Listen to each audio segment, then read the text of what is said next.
Студэнтка ГДУ імя Франциска Скарыны Дар'я Алексеенкова кажа, вельмі чакала снегу і зараз імкнецца не ўпусціць ніводнага дня сапраўды зімовага надвор'я. Катаецца на лыжах, прыязджае на трасу фізкультурна-аздараўленчага цэнтра «Касцюкоўка». Яна, дарэчы, сёлета адна з самых папулярных у Гомелі. Дар'я – вопытная лыжніца, катаецца з дзяцінства.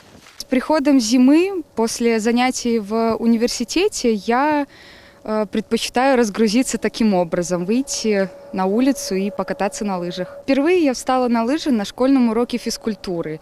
Акрамя вопытных спортсменаў, на трасе і тыя, хто толькі робіць свае першыя крокі. Для Натальи гэтая лыжная прогулка усяго трэцяя. Очень хорошая. Заряд позитива очень большой. Но пока еще освоюсь, первый круг, пока тяжеловато еще. Для таго, каб зімовы адпачынак быў максімальна даступным, лакацыі падрыхтаваныя ў кожным раёне. Праўда, лыжаролерная траса СОЖ абмежавала работу да 17 студзеня. Тут рыхтуюцца прымаць спаборніцтвы, але можна выбраць іншую. В городе Гомеле существует зимняя инфраструктура, лыжные трассы. Они находятся в каждом районе нашего города. Такие места, как улица Медицинская, также на стадионе Гомсельмаш, ФОЦ Костюковка спорт, это микрорайон Костюковка, заречная зона, лыжная трасса биатлонного комплекса.